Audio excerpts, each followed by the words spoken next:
It's on UFC. The app? Yeah. Okay. This is great because look. Yeah, you can see everything, right? Yeah. I didn't even know there was a UFC freaking app. It's better than online. I'll get the UFC app. While I'm getting the UFC app, you can talk about everything and how we're gonna go backwards in order and how we're like 20 minutes out from what UFC 280. Yeah. This just happened. So, well, welcome to the Talk About podcast. Today we're going to be talking about the whole UFC 280 card. What we're going to be doing is we're going to go to the main event, to the beginning of the early prelims, or the prelims. So first off, Islam Makhachev and Charles Oliveira. Islam is the champion now. Let's talk about it. The total strikes: Islam 72 strikes, with Charles Oliveira with 25. Islam with the knockdown. And what I was watching that fight, I looked at Charles Oliveira and he didn't really seem himself. He wasn't throwing punches. I mean, yeah, I don't know. What do you think? Yeah, I'm a huge Charles Oliveira fan, so I'm devastated with what just happened. Plus, we've been up since 7 a.m. I mean, we're exhausted. It's our first podcast, too, so to do we wanted to get a video out before, UFC 280. It just we weren't able to do that. But, I'm upset about what happened, but yeah, like you said, Islam Makhachev is the new lightweight champion. Won in round 2 with 1 minute and 44 seconds left in the round. Yeah, I mean, here's what I think. I think that Charles was overwhelmed with not being able to do what he typically does. He typically provides a lot of pressure. I felt like he was still going to do that regardless, but like if you think about it, let's be honest here. If Charles is going to apply that pressure, he's going to get taken down. Yeah. And then he's going to get taken down, and he's not going to be be in a spot where he would in jiu-jitsu or where he's comfortable with being. Islam would have taken him down and maybe even mounted him immediately. And I just think Charles is really good at applying pressure. But he couldn't do that. But he couldn't do it against Islam. I felt like the first round was pretty good, actually. In the beginning, Islam already started striking really well. Yeah. But I still felt like Islam, or Charles was doing good when he was on the ground. He tried a couple different submissions. I felt like Islam was just sitting on him like they always do. I felt like everything was done. That's why I told you, after round 1, I said, we're good here. I think Charles is fine. I mean, because he just sat on him. Nothing really happened. But the first punch that Islam threw was brutal. Oh, yeah. The first thing that happened was Charles went for that flying kick. Nothing happened there. Then he threw a really good punch. And then if you go to the second round, they were on their feet a little bit more. I think Charles stuffed the takedown. Like I said, this just happened, so I have to rewatch the fight and everything. But I'm pretty sure he stuffed the takedown, and then Islam hit him with a killer shot. And it's Charles falls in the guard, and then you get confused. When he does that, he's hurt, but then you don't know, is he really okay? You don't know what to say, you don't know what to do. So when Islam, or no, didn't Charles take down Islam the first one, or was it Islam? I think I honestly don't remember. But what I do know is that Charles was not in attack. But Islam. Whoever took down Charles Oliveira was looking for a submission, like that first takedown. Yeah, I mean, and that's what I knew. I knew that if Islam got him to where he wanted to be, Charles was already going for big things, was going for triangles, was going for arm bars. He knew not to jump guillotine. Tires him out. I just felt like I don't know. I don't want to say he didn't look himself. I just feel like his game plan for Islam didn't work. It was a tough fight. It was. Yeah, it was a very tough fight. Islam's great. We all had doubt, but I believe Charles is going to win, and I think he did fine. I don't think he did that bad. I think he got hit hard, and this time it wasn't. He got hit hard and just fell on his back. This time he got hit hard and Islam capitalized, and he put that head and arm triangle submission in and subbed him. And I don't think Charles Oliveira did that bad, but the stats show that Islam really did do really, really good. Like, if you can see the stats, just significant strikes, 30 against 19. For sure. I mean, it's very tough. But what do you think is next for Charles Oliveira? Sorry. I was just making sure everything's good. Yeah. I think that here's what you do. Okay, Charles, first of all, I just want to say again, did a great job. And I just think Islam is good. I mean, we all know this. This is right after the fight, so it's tough because everybody's just kind of say what they feel right after. Maybe that's a good thing. Maybe saying what you feel right after the fight is better than what you feel a week after. But what I do think is what you do next for Charles Oliveira is you have him fight Beneil Dariush. Beneil Dariush, we're going to get to Beneil, touch up a little bit on him, but it makes sense to talk about him now. He is now on, I believe, an 8-fight win streak, 7 or 8. I think this was his 8th. No, that was 8. Yeah. In a very impressive performance. I mean, stylistically, that match is incredible. Yeah. Because on the feet, I would favor Charles, but then you see what Beneil did to Gamrot. He knocked him down with one of the cleanest shots of the night. That was tough. Yeah. I still would favor Charles on the feet, and then on the ground, you would think to favor Oliveira, but then you have somebody like Beneil, and Beneil's a black belt in jiu-jitsu as well. And during that fight, Dariush was folding like a lawn chair, freaking it was a crazy fight. I would do that. It makes sense because look, Volk deserves the next title shot. It's lined up perfectly. You do Islam Volkanovski in Australia for the 155 title. That's a huge fight. Huge fight. Islam's now going to join the pound-for-pound rankings. I don't think it's as big as what could have been Charles. Do you think Charles Oliveira is going to bump out of the rankings? The pound-for-pound? No, dude. He's been killing it too good. Going to be top 5? He'll drop. Right now he's number 3. Nah, you can't. He won't be 5 no more. But I hope he's still in the rankings. Islam will go up. I don't even know if Islam will be top 5. I know he just took out the number 3 guy. But that's kind of all he's. I don't know. He'll pound for pound rank. Who cares about the pound for pound? If we're being real. But what does matter is that Volk is the pound for pound king. Right. Rightfully deserved. Right. And he'll fight Islam. And how would that fight go? That is a very good fight, an interesting fight. Dude, I mean, I'm going to be real. I don't know. Islam looked really good on the feet, too. Yes. I think Islam's huge, and he's so good on the ground. But my result of that fight, I just feel like Islam would submit and win. Yeah, I mean, it's tough. It's out there. We still got a couple months till then to really digest it. But if we're just talking right now, I mean, it would be hard to say Volk, but also at the same time, it's like it's seen with Charles. I feel like you want to say Islam. That's like the gut, but then it's like, dude, you're saying that the number 1 pound-for-pound guy is not going to win. Same thing with Leon and Usman. There's some people maybe who are like, I think Leon might take this, but then it's like, oh, wow, I'm really saying Usman's going to lose? And then look what happens.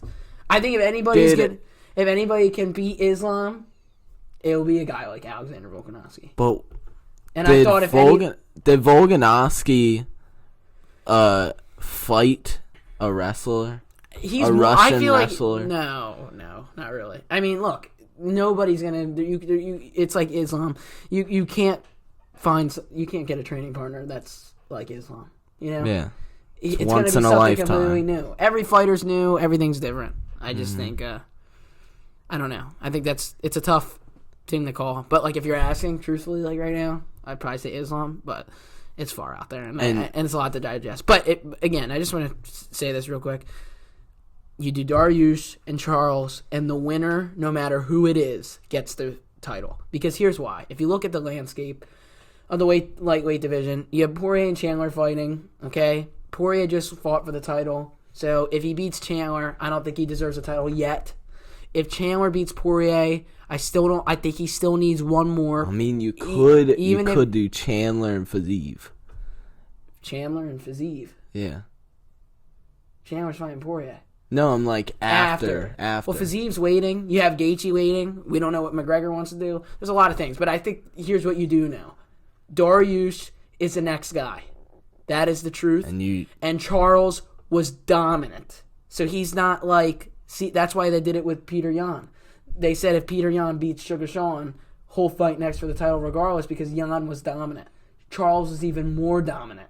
He had an 11-fight win streak. He not only had that, he had insane guys in his resume. Okay, really he lost one fight.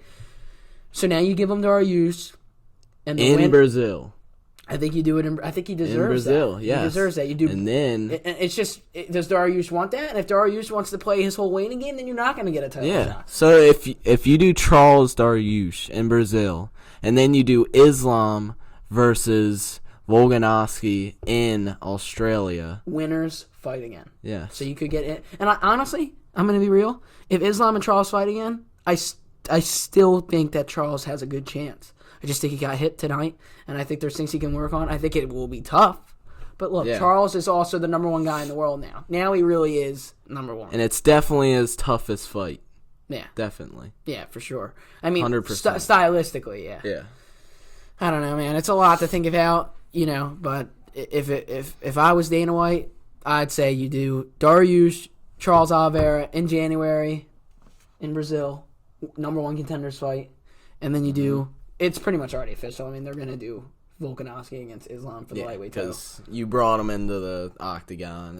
And winner gets the belt. Because, look, if Islam loses against Volk, he should fight one more time just because he didn't have the reign. Are we just getting rid of Charles? Look, it's the same thing with Usman. Usman's definitely getting that title shot. If Izzy loses to Bejeda, he's definitely going to get that. Exactly. So Charles was a dominant champion, had two technically title defenses. Or he beat Chandler. He had one title defense, but he really was defending his title against Chandler. So everybody knows. Look, the guy beat top level guys. He never said no to nothing, and he even said in his post-fight press conference he wants another shot at the belt, and I think he deserves it. I do agree. So we'll break it down more. That's kind of our initial thought on everything that's going on. I mean. That was a crazy fight. Crazy build-up. But even if you look at this is what I'm saying, like total strikes, 72-25. Yeah. Islam. Strikes. We're talking strikes here. Yeah. Takedowns. 2 takedowns to 0. Submission attempts. 1 to 0. Control time. 5 minutes of a, 7-minute, 8-minute fight? I mean, come on. Islam was dominant. He definitely was dominant. And there's not really much else you can say. Yeah. And now he's the champion of the world. So good on him. Congratulations, Islam Makhachev. And we'll see what happens. What happens. Well, if you look at these stats, this is even worse by a lot of things. Next, the co-main event. Yeah, Ra, you can begin and say your opinions first. Aljamain Sterling and TJ Dillashaw. Oh man, these stats are crazy. So it ended in the second round, 1 minute and 16 seconds, KO TKO on the ground. The stats tell everything. The total strikes, 148 for Aljamain Sterling and 13 for TJ. Takedowns, I believe Aljamain Sterling was 5 for 5 on takedowns. Control time was 7 minutes and 6 seconds. And yeah, TJ, he was at least 5. I don't think it doesn't say here, but I mean, the TJ maybe stuffed 1. Maybe. I mean, the big thing is he had no arm, so I don't know. Yeah. I would say 5 for 5 is. And about that arm situation, that was crazy. He said that 20 times it popped out, about 20 times during camp. Yeah. He was fighting with a dislocated arm. It popped very early in the first round. The fight sucked. I mean, yeah, it sucked because it was almost sad to see TJ not really even have a puncher's chance. And it was actually interesting. On the feet, TJ wasn't even doing that bad, and he had one arm. I think the truth is, it's going to be like Islam, even though I think Islam's pretty good at striking after what I saw. But I do give huge respect for TJ Dillashaw. For sure. For fighting with one arm. He said it happened in April, all the way in April. That is when he dislocated his shoulder, and then he told them in the back before the fight that he said that it was going to happen. And, like we just said 20 times during camp, look, it's gonna happen in the fight, especially if that's happening. But like I said before, I was explaining everything. Here are these stats: total strikes 13 for TJ, 148 for Aljamain Sterling. Significant strikes 72-8, takedowns 5-0, submission attempts 2-0. I mean, control time is like ridiculous. 7 minutes and 6 seconds to 3 seconds. I mean, the truth is people are dominant in their spots. If you have somebody like Aljamain Sterling and he takes your back, take you down. It's look, over. I know people think it's boring and it's this, that, and the other. Look, the thing about mixed martial arts, you have all these different sports that combine in one, and you have your choice of what you're going to do. If you're really good at one thing, you're going to go do it. Yeah. So what the heck? I think that he deserves respect. I think he's really, really, really talented. He's really good. That's his second title defense in a division that's extremely hard to have title defenses. Paul Felder was talking about that. DC was talking about that the whole time. Look, bantamweight is stacked. Top to bottom. Very stacked. And we'll get into what we think should be next for these guys with the next fight that we're going to talk about. Could be the best division. Yeah, it could be. I mean, that and lightweight, it's not even close. Yeah. Like, depth-wise, it's not even close. Yeah. Bantamweight and lightweight are the best. Still crazy. But I thought TJ was going to retire. He took his gloves off, but he didn't retire. I don't really know what you do next. It sucks because it's like that division's so deep that he's not going to get another chance. I don't know what... I think he should take some time off. Yeah, he doesn't want to do it, but I think you should. I mean, he just came off of an ACL tear, and his shoulders keeps on popping in and out. So I don't know what you do next. But Aljamain Sterling, he's the champ. Yep. What does he do now? Well, I say while we're talking about this, we should move on to what I think was the fight of the night. Sugar Sean O'Malley went head-to-head with Petr Yan in a fight that, I mean, it was insane. Look, here's what I'm going to say. Everybody can say what they want, and we're going to talk about this. Everybody can say what they want about who they think won. But here's what you have to say. No matter who you think won that fight, you have to say Sean O'Malley is an elite bantamweight fighter, and he's no number 11 ranked. He's no number 11 ranked. He went in there, fought the number one guy, and won. And even if he lost, if that's what people think, it was very close. He is no joke. No joke. No joke. And Petr Yan's no joke. Obviously, everybody knows Everybody knows he is literally incredible on the feet and on the ground. I mean, took him down 6 times. Here's the big thing. Like, if you look at this, and we'll break down each round. This is the one fight that is very interesting, obviously. It was a split decision victory. So one judge said Petr Yan. The other judge said Sugar Sean, and then the other judge obviously said Sugar Sean. I actually have the scorecards up right now, which I think is interesting. One of the judges said 10-9 Sugar, 10-9 Yan, 10-9 Sugar. I think that makes sense. Yeah, I thought O'Malley won the first and third round. I'm being honest. Yeah. When I was watching. I think, but my point is the one card that had Yan was 10-9, 10-9, and then 9-10. And my point is what I find interesting, I felt that Sugar won the first round. For sure. I, again, had to watch it back. I just felt like by a little bit. It was close. All of the rounds were fairly close, except round 2. Round 2, I felt like was pretty significantly Yan. And I felt like round 3 was super close, man. It was very close. Here's where judging gets interesting. If you look at the significant strikes, Sean O'Malley had 84 significant strikes to Jan's 58. That's a pretty decent gap. But then you have to understand. Where do you have the balance and how you're scoring, because then it was a 6 takedowns to 0 and a lot of control time. So here's what I think. What are you going to say, Ryan? I was just going to say, these total strikes and significant strikes, Petr Yan had 97 total strikes and significant strikes, 58. But O'Malley had 91 total strikes and significant strikes, 84 out of the 91. That is incredible. That is crazy. That's like, I didn't even realize that. That's a good stat. That was a really good point. I think And I think that's how it he wasn't won. like Jan was like. Here's what I think: killing it with the 6 takedowns, had a lot of control time, but it wasn't like ground and pound city. It wasn't like submission city. It was just kind of control. Whereas like if you look at Aljo and TJ, it was ground and pound city. Oh, it was. Also submission if you watch city. that fight, that was bad. If it's as of right now, after watching the fight once, sitting here, not very long after 280, I do believe that I think Sugar won. Yeah.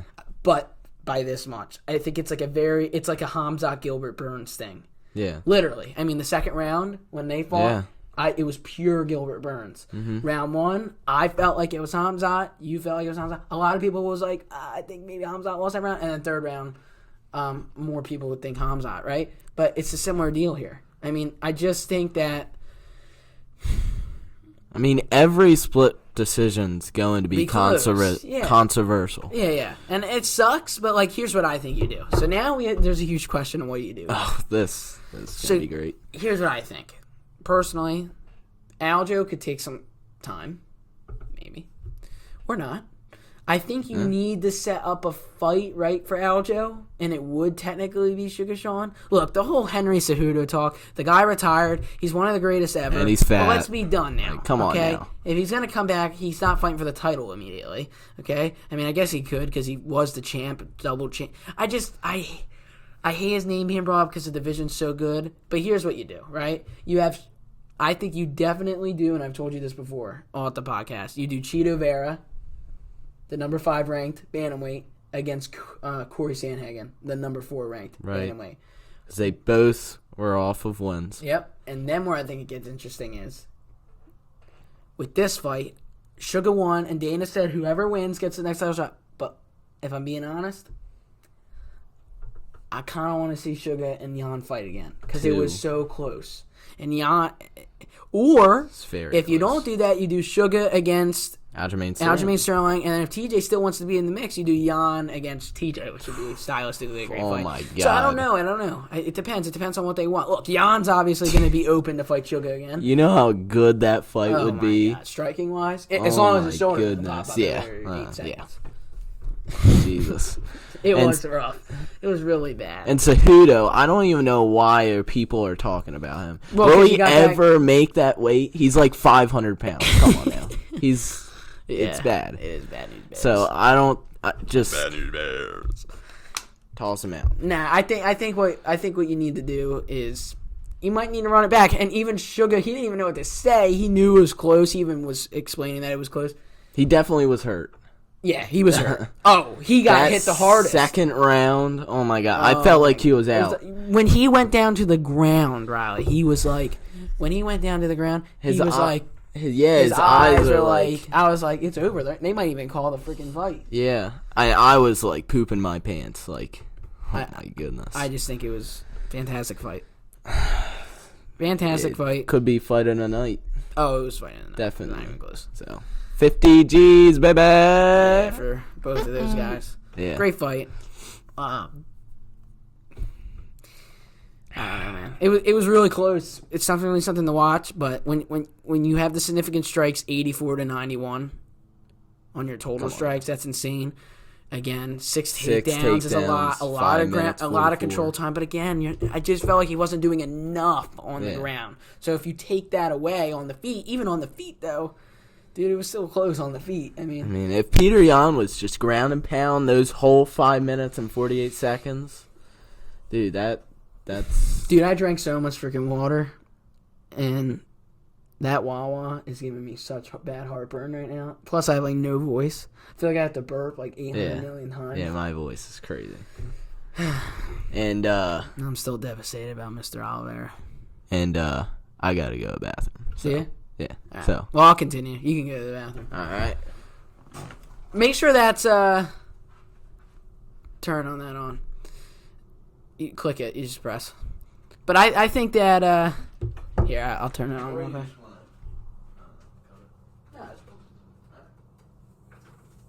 Just want to make sure everything was good.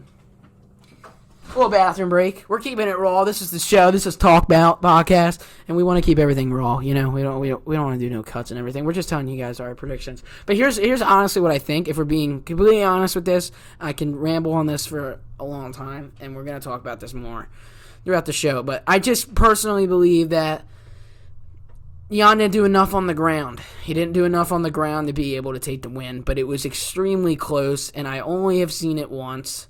So that's that. But while Riley's going to the bathroom, I want to talk a little bit more about the Charles Oliveira fight. Obviously, because I don't want to move on without him. Obviously, that fight was insane. I'm extremely devastated that Charles did not win. You know, it really sucks to see. He has the best story in lightweight history. And actually, I want to ask Riley. Riley's coming back now from the bathroom. I actually want to ask Riley. I finished breaking down the what's it called? I finished breaking down the Jan fight, but I wanted to ask you because I didn't want to move on. Where do you think Charles Oliveira stands in the greatest lightweights of all time? Where is he? After losing to Islam, after everything he's done, where do you think he stands in the lightweight GOAT list? My God, I definitely don't think he's number one now. He has to regain these wins. Who's number one? Habib. Okay. Habib. Just making sure. Yeah. Like, I wanted to make sure you weren't going to say Islam. Bobby Green. Oh, Bobby Green. I mean, he's up there, though. Oh, yeah, don't get me wrong. He's like number one, maybe number two. No. Stop. No. Bobby Green on Joe Rogan's podcast. Shout out Joe Rogan. On Joe Rogan's podcast said, "Oh, dude, I'm too scared. I don't like needles. I don't do PEDs." Who, Bobby Green? Yeah, and you know he's suspended. Yeah, right he's now? suspended. Oh my For God. PEDs or roids or whatever. Yeah, so good going there, bud. Yeah, bedtime. Yeah. Yeah, it's just bad news. Just bears. like TJ. Bedtime.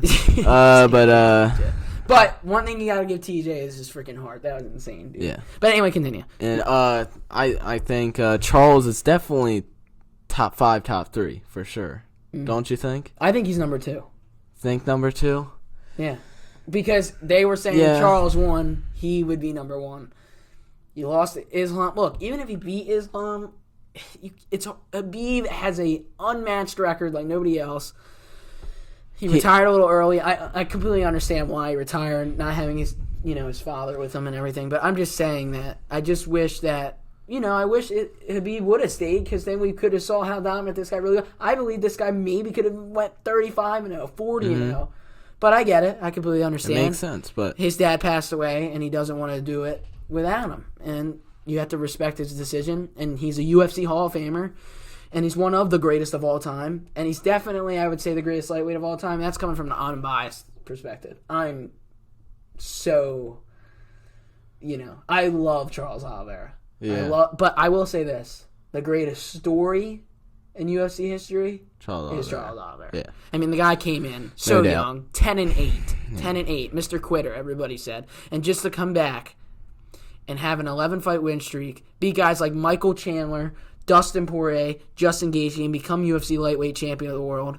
It is what it is. He didn't get And Tony Ferguson. Yeah, and Tony Ferguson. He didn't get destroyed by Islam. And Kevin Lee. Yeah. Do you feel like he got destroyed by Islam? Would you say if somebody asked you, hey, was it a dominant performance?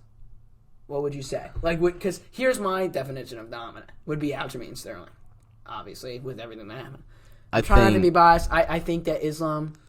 Well, I asked you the question, so what do you think? Oh, I think the first round. I don't think it was a domination, but I think Islam definitely won that round. But I think the second round was total domination. That's what I think.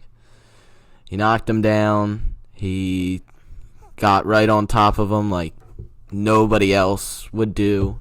Because everybody's scared of Charles Oliveira's round. I mean, yeah, he knocked him down, literally. He jumped in his guard and then realized, oh, I can't be here, and jumped to the side. And right when he jumped to the side, he went in the full mount, but he wasn't really in full mount because he still had his leg trapped, but it didn't matter. His arm was already here. And dude, I'm telling you, I swear it, right when I saw him go like this, and I saw this, and I've seen he did the same thing to Drew Dober. Right when that was there, I was like, It's over. Man. And right when he got it, I was like, man, I don't want to say it's over because I don't want to be that guy.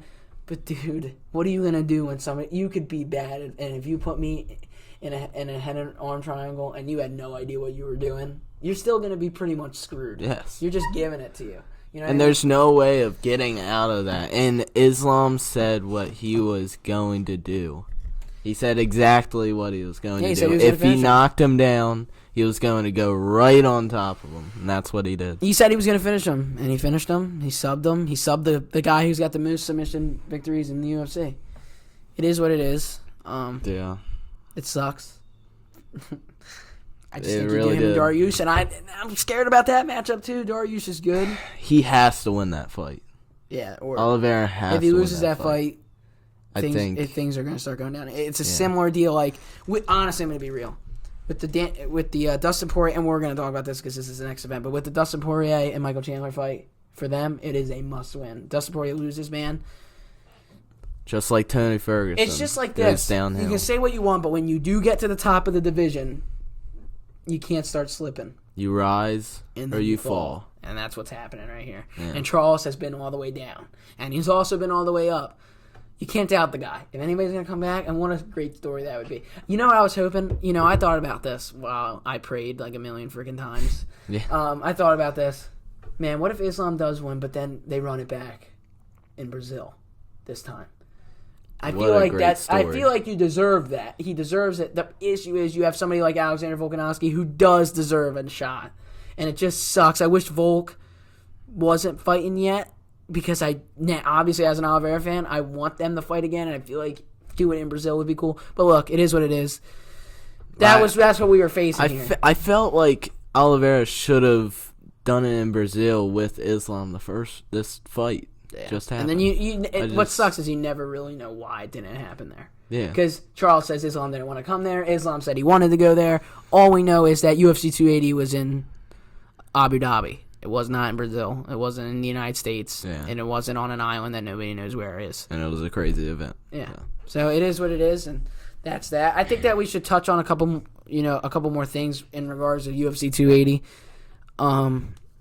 We kind of already talked about it, but Beneil Dariush did win, and also in a great fight, I felt like. Great grappling, great fight. Mateus Gamrot is going to be good. Yes. He's still young. He's like, 30, 31? He's still young. 32. He's top 10, though. You know, he's top 10 in the division. He'll be back. He didn't fall. He fought up. He's really, really good. But, God, Beneil Dariush, man. It's so interesting because we're not typically a fan of this guy. Yeah, honest opinion, I don't like the guy, but after I saw that, I gotta give him a little bit some respect. So he totally dominated. I mean, he won in everything here, except takedowns. But another thing is, what I feel you have to understand, Mateus Gamrot, if you watch the fight, took him down, but he's not in full control. You see a lot of the Granbies, the folding, the lawn chair stuff. You're seeing a lot of getting to where you need to be, going for heel hooks, going for things like that. I just don't feel like. I don't know. I just feel like I said, we kind of already talked about that. It was a great fight, though. That knockdockdown, I thought it was over. That was stone cold. And Dariush saw it. He thought it was over, so he didn't pounce on him. But yeah, best knockdown of the whole entire card. Dariush won round 3, unanimous decision. And like I said, you do Charles do Bronze Oliveira against Beneil Dariush. Beneil should be in the top. I get it, he beat Gamrot, but I know you're not going to like this. You're a Chandler fan, but I think he's more deserving to be in the top 5 than Chandler, only for the fact of his win streak. Chandler's already fought for the title. The only guys he's beat are lesser-ranked guys. But Poirier got submitted twice. And by the 2 greatest lightweights of all time. You can't talk about the Khabib thing anymore. That happened a long time ago. It's like talking about Paul Felder being Charles Oliveira. Yeah. If they fought again, Oliveira would win in the first round, in my opinion. That's just my opinion. I just think Dariush being 6 still, well, come on. I don't think so. I think he's top 5. But I know he beat a number 9 ranked guy, so they might just keep him where he is. But you do Charles number 1 against number 6. Charles is not leaving his spot. He's number 1 ranked guy in the world. It's not even close. So now we have a champion. So now unfortunately, I have to say he is the number 1 ranked guy in the world and not the champion. Do you think he stays at 1? Yeah, because he lost to Islam. Number 4? No. Did Poirier beat Charles? No. Did Gaethje beat Charles? No. So I guess he's number one. Yeah, he's dominant, sense. man. It makes complete sense. Yeah. And then the one fight, look, prelims were pretty good. Nothing too crazy. A lot of decisions. Majority decision. There was one submission win. Muhammad Makayev, is that how you say it? The one guy who's undefeated. Muhammad Mashkov. Yeah, whatever. Yeah. I think it's Makayev. Yeah, that was a pretty good fight. Last second. I actually give Malcolm Gordon a lot of credit. He's a Brazilian black belt in jiu-jitsu. He Brazilian jiu-jitsu black belt. He did a great job in that fight. I felt like this guy's supposed to be like one of the next up and coming guys. So pretty stellar performance. Nothing too crazy. And then another unanimous decision. And then Ozdemir, man, that he went crazy in the first freaking round. I thought it was about to win. And then the rest of the fight went Egghead was about to win. But and then the rest of the then fight he fell off. Yeah, and I don't even know how to pronounce this guy's name, but I will say this: he is now going to be the number 8. Off. Yeah, he's going to be the number 8 ranked guy in the light heavyweight division. He beat Alexander Gustafsson last time. Just beat this guy. I mean, he's climbing up through. Definitely a problem. And then another unanimous decision. But the big fight, a big thing. Sean Brady is no longer undefeated. He is now 16-1. I believe his record is.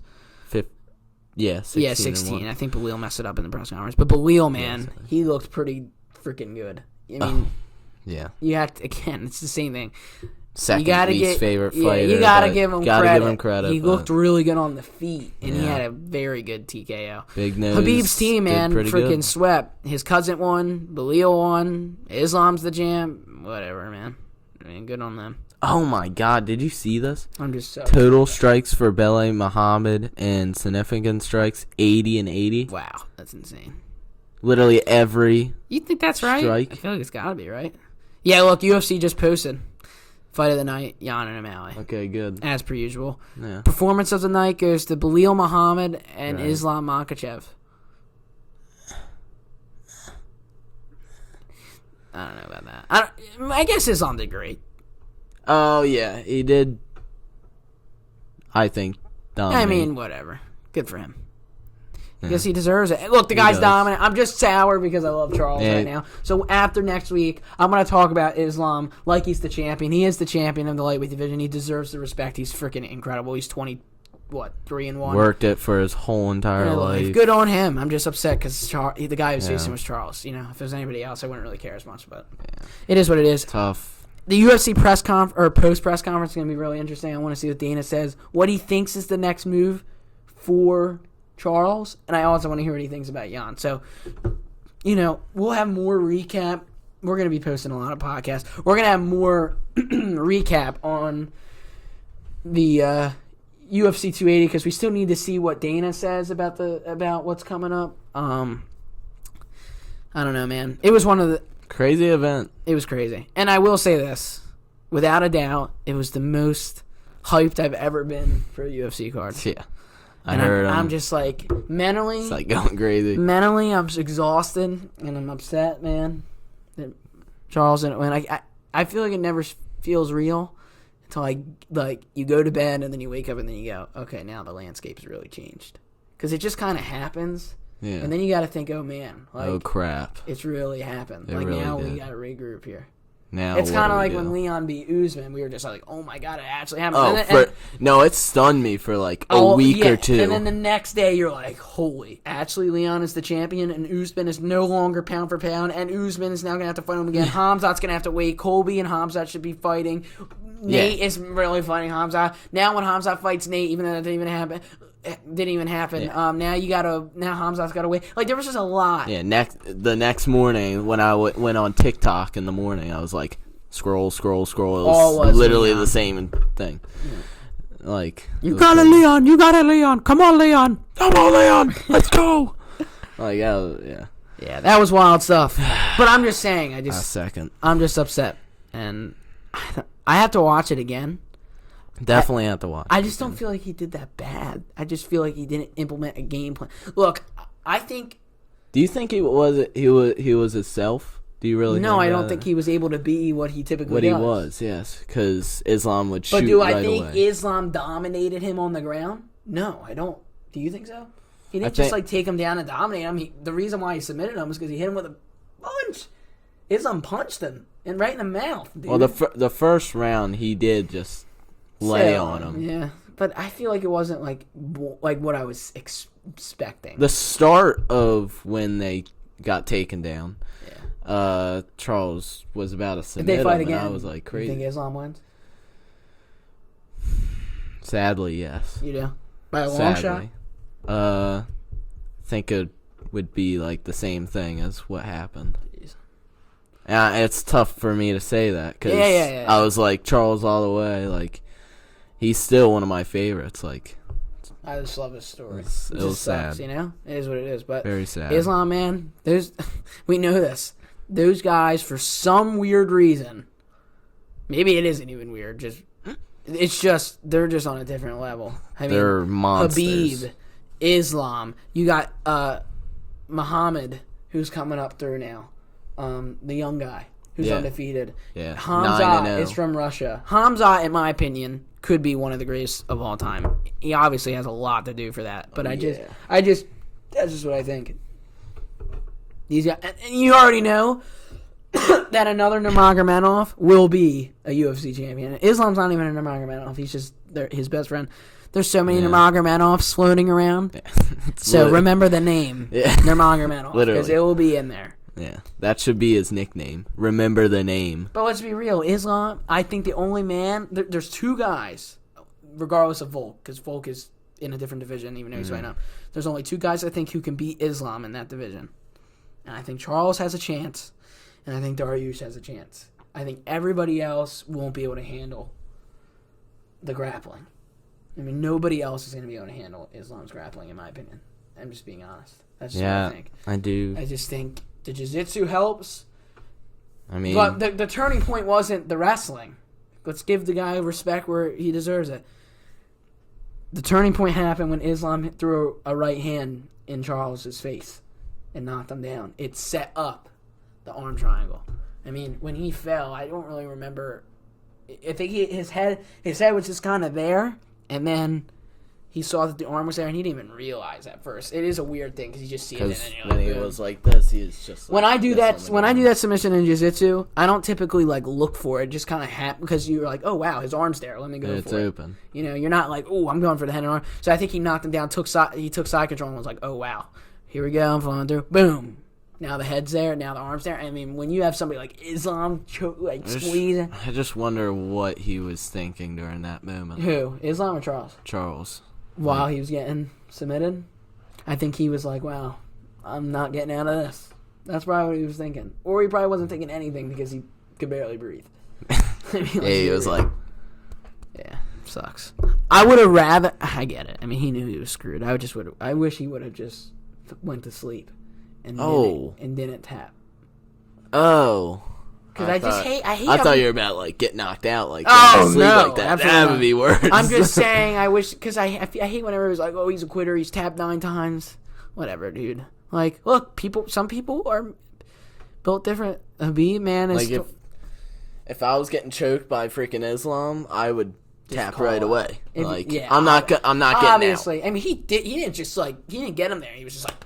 You know, like this, and he took time, and he was pressured. His face was getting purple, and he was like, "I'm done." And it just sucks, man. It just sucks.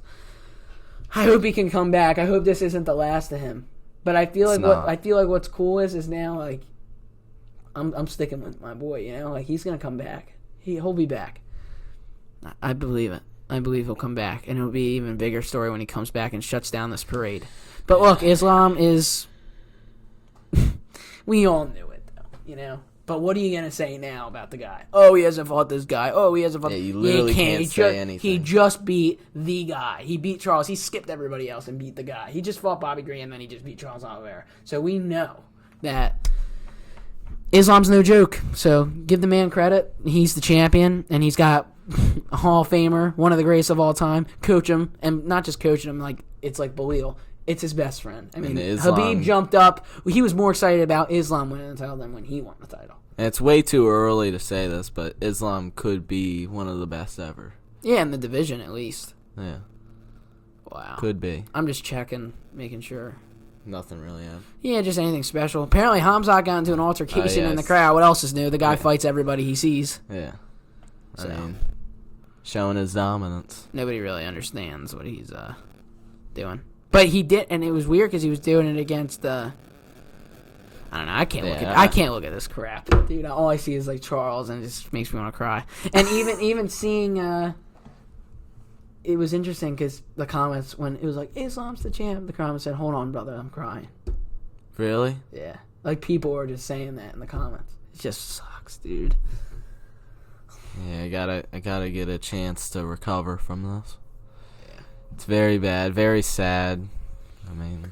Yeah, but fantastic card, best card, freaking I've ever, like I don't know how to say like best card ever because my guy lost, but it was the most hype I've ever been.